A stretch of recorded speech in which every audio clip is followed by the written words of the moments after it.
சுட்டி கதை நேரம் சேனலுக்கு உங்களை வரவேற்கிறோம். வாங்க ஒரு குட்டி பலூன் கதைய ஹாய், நான் ஒரு சிவப்பு குட்டி பலூன்.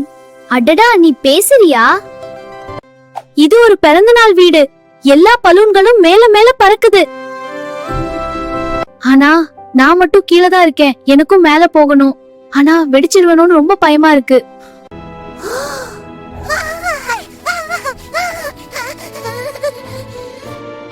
என்னால முடியாதுன்னு நினைச்சேன். அப்போ ஒரு சின்ன கை என்ன மெதுவா பிடிச்சது. பயப்படாதே, நான் உன்னை விட மாட்டேன். அந்த வார்த்தை கேட்டு எனக்கு கொஞ்சம் தைரியம் வந்துச்சு. நான் மெதுவா மேல எழுந்தேன். வாவ், நான் உண்மையிலேயே பறக்கிறேன்னு புரிஞ்சுச்சு. எல்லாரும் என்ன பார்த்து சிரிச்சாங்க. இப்போ எனக்கு தெரியும், யாராவது நம்மை நம்பினா நாம நம்ம பயத்தை ஜெயிக்கலாம். நம்பிக்கை இருந்தா நாமும் உயர முடியும். அப்பா, உயர்ந்து பாரு. Are you okay? Yes. இந்த கதை பிடிச்சிருந்தா சப்ஸ்கிரைப் பண்ணுங்க. பை. இந்த கதை பிடிச்சிருந்தா சுட்டி கதை நேரம் சேனலை சப்ஸ்கிரைப் பண்ணுங்க. பை.